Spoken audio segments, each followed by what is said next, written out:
Step 1. Get behind the wheel and drive the car. But there are laws. I learned that early in life. My first solo drive, underage, in an Oldsmobile Cutlass, to the local gas station, a far cry from being 1,000 miles from home, with my family in a Chevy Bolt EV. The gas station was a test to see if I could drive without my parents. I've since set greater goals. For instance, step 2. Shift into L and prepare for a hill. At my fingertips, a magical shifter, which releases a wizard somewhere under the hood. The mechanical expression of my will. I live for this. Step 3. Kids want the AC on, the ideal temperature. No, wait, that'll cut down on miles. No, wait again. The wizard has a surprise in store for the car's 60 kilowatt-hour battery. Similar to my first drive when I was surprised to find a police car parked at the gas station. I turned right around. My secret drive, foiled. My pants, soiled.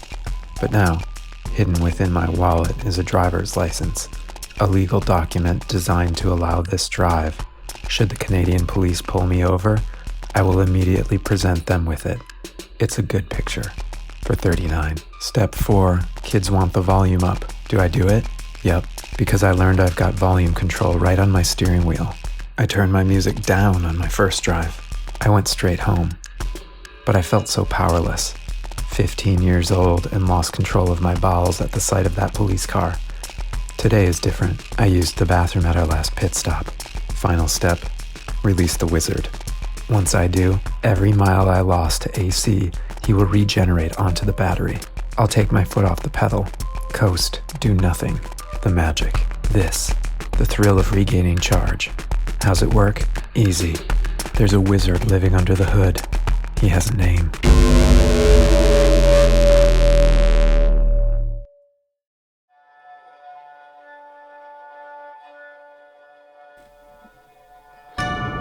Wow, you guys look at this. We're headed to Cheticamp Campground, along the famous Cabot Trail.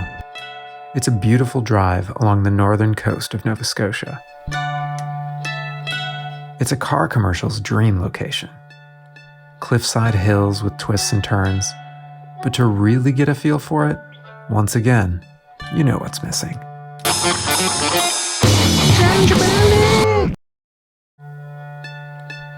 You're so close to the ocean. Yeah. It's hard to resist multiple stops along the way, even if your wife is dangerously hungry. You guys want to stop? Which sometimes means ignoring your wife. Yep.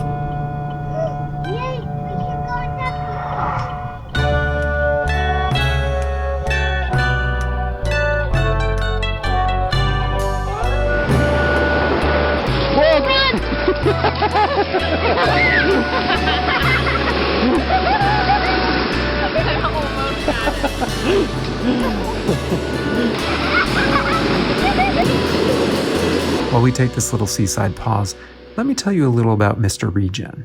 He's part of the reason we haven't worried about charging in a while.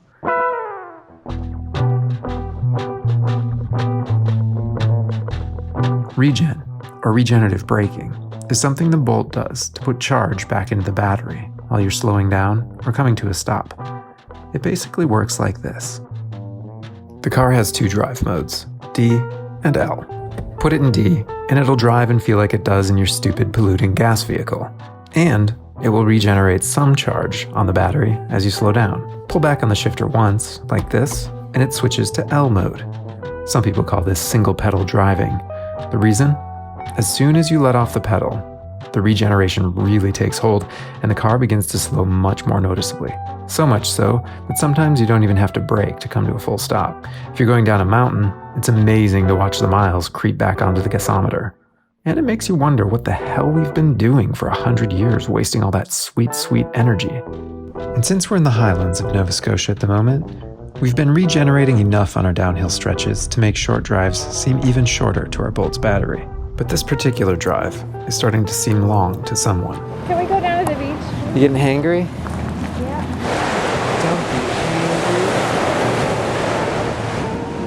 hangry. We tested the limits of low blood sugar long enough. Mommy's cold and she's hangry, which means we better go. We better go fast. Yeah. Did you get buckled? Yes, sir. We made for camp, another 50 amp site to finally charge up. That's when I realized we hadn't escaped Meat Cove completely unscathed. But a bent pole isn't a broken pole, so carry on.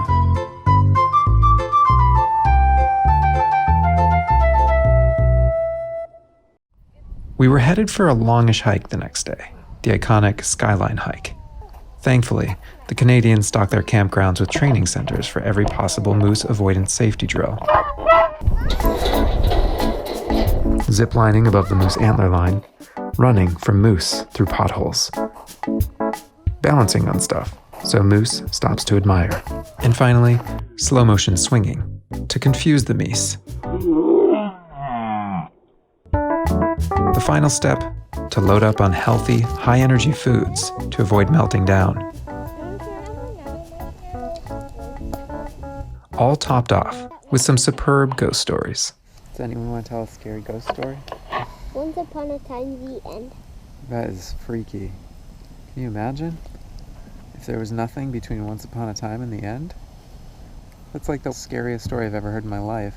The skunk was in the forest and it 2 gig in the forest. 2 gig. 2 gig? Mm-hmm. What's 2 gig? That is so scary. And it floated its poop in our face. And we all knocking into stuff. Even more poops. Scared out of our minds of middle-less stories, and thoroughly confused about where my son had picked up such filthy, disgusting slang, we broke for bed. The next morning, I awoke to a familiar furry face. But this time, having become better versed in Canadian, I could actually understand him. Hey man, got any food? He asked. And I don't believe in feeding animals anything outside their natural diet, so I lied to him and said no. No food, huh? That's a nice Tesla you've got there. He said, Be a shame if anything happened to it. Thanks, Mr. Red Squirrel, but it's not a Tesla. Looks like you finally learned how to charge at campsites. Got any food in that Tesla, maybe? I always knew how to charge at campsites, I just didn't have an adapter. But now I do, and I don't have any food for you, and it's not a Tesla. Well, I'm sure you won't mind if I take a look around then. Seeing as how you don't have any food in your campsite, your crooked-ass tent, or in your Tesla. It's not a goddamn Tesla, dude, and you won't be getting any food. Well, I'll just see myself to the next campsite then. Oh, and one more thing. I 2 gigged on your Tesla.